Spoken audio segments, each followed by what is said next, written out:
Bulog Divisi Regional Sumsel Babel mendistribusikan cadangan beras pemerintah untuk bantuan pangan.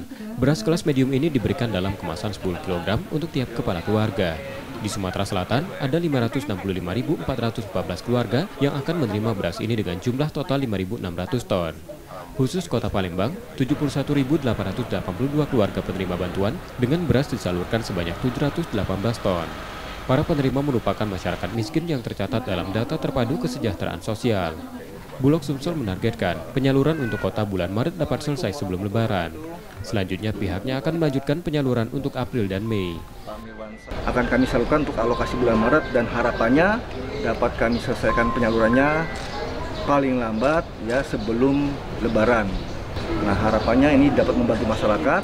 Tujuan dari program ini adalah program yang dibentuk oleh Bapak Presiden, Bapak Insinyur Joko Widodo, di mana program ini diperuntukkan bagi masyarakat untuk meringankan masyarakat dalam hal mengurangi beban pengeluaran masyarakat, khususnya untuk pangan beras. Warga penerima menyambut baik program ini karena membantu mereka memenuhi kebutuhan pangan khususnya saat Ramadan. Senang banget. Emang udah sering atau baru ini?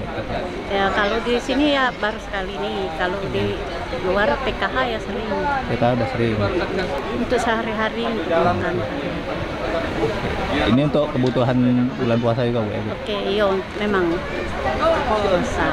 Beras bantuan masyarakat miskin ini berasal dari cadangan beras pemerintah milik Badan Pangan Nasional. Bantuan ini selain mengurangi beban warga menjelang Lebaran, juga sebagai upaya stabilisasi harga dan menjamin ketersediaan pasokan. M. Rizky Nurmizan, Kompas TV, Palembang, Sumatera Selatan.